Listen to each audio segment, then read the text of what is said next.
ஒரு காலத்தில் ஒரு அடர்ந்த காட்டின் அருகில் இருந்த புல்வெளியில்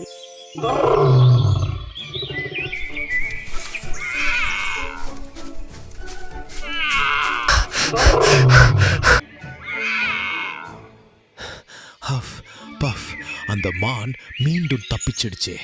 நான் விரட்டிட்டே இருக்கிறேன், எதுவும் மாட்டேங்குது. என்னால முன்ன மாதிரி வேகமா ஓட முடியல. அப்பெல்லாம் வேட்டையில என்ன அடிச்சிக்க ஆளே இல்ல.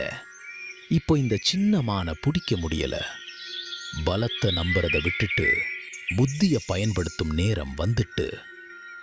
சில நண்பர்களை வேட்டைக்கு உதவச் சொல்லி, வேட்டை முடிந்ததும் பெரிய பங்கை எடுத்துக்கலாம். எவ்வளோ சாமர்த்தியம்! புத்திசாலிடா நீ. அதனால் சிங்கம் ஒரு பலமான ஓநாய், ஒரு வேகமான நரி மற்றும் சுமக்க உதவும் ஒரு கழுதையை சந்தித்தது. என் அருமை நண்பர்களே, வணக்கம். இந்த காட்டின் ராஜாவாகிய நான் கேட்கிறேன், நாம் எல்லாரும் சேர்ந்து வேட்டைக்கு போகலாமா? ஒரு பெரிய மானை பிடிச்சு எல்லாரும் சேர்ந்து பகிர்ந்து சாப்பிடலாம்.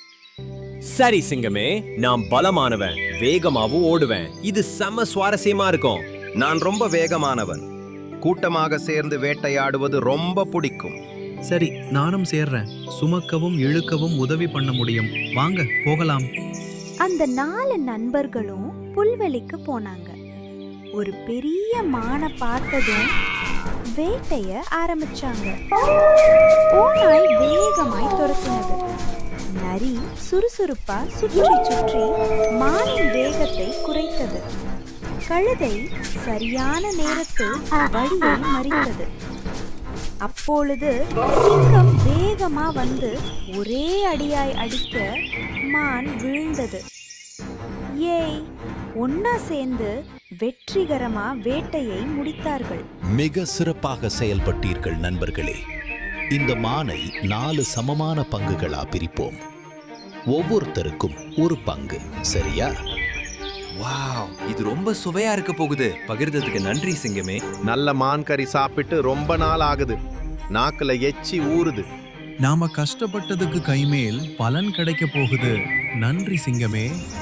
சிங்கம் 4 பங்குகளாக வேட்டையை பங்கு வைத்தது. பின் தன் பெரிய பற்கள் பெரியதாக சிரிச்சது. முதல் பங்கு என்னோடது, ஏன்னா நான் தலைவன், இந்த காட்டோட ராஜா. 2வது பங்கும் என்னோடதே, ஏன்னா நான் தான் இதை பிடித்தேன். 3வது பங்கும் என்னோடதே, ஏன்னா உங்க எல்லாரையும் பாதுகாப்பாக வைத்ததுக்காக. 4வது பங்கு அதுவும் என்னோடதுதான். யாராவது தொட்டா நான் பொல்லாதவனா ஆகிடுவேன். ஐயோ, ஆனா நாம எல்லாரும் உதவி பண்ணோமே. இது நியாயம் இல்லையே.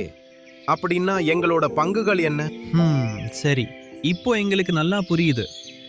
ஓநாய், நரி, கழுதை 3ம் அமைதியா பின்னாடி சென்றாங்க. சிங்கம் ரொம்ப பெரியதும் பலமானதும் என்பதால் அவர்கள் வாதாடவில்லை. அவர்கள் சண்டை செய்யாமல் விலகி சென்றாங்க.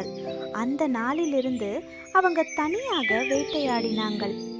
பகிர்ந்து கொடுக்கும் நல்ல மனசுள்ள நண்பர்களை மட்டும் தேர்ந்தெடுத்தாங்க. பாடம் கற்றுக்கிட்டோம். யாரோட சேர்ந்து வேலை பண்றோம்னு புத்திசாலித்தனமா தேர்வு பண்ணணும்.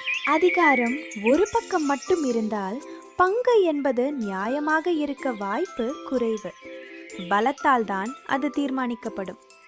அதிகாரம் அதிகமா உள்ளவர்கள் சில நேரம் தங்களுக்கான பங்கை விட அதிகமா எடுத்து வாய்ப்பு உள்ளது. அதனால் யாரோட சேர்கிறோம் என்பதை புத்திசாலித்தனமா தேர்வு பண்ணுங்க.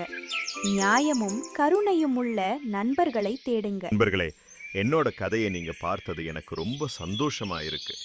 நாம நண்பர்கள் ஆகலாமா? உங்களுக்கு இந்த கதை பிடிச்சிருந்தா சப்ஸ்கிரைப் பண்ணுங்க. அடுத்த முறை சந்திப்போம்.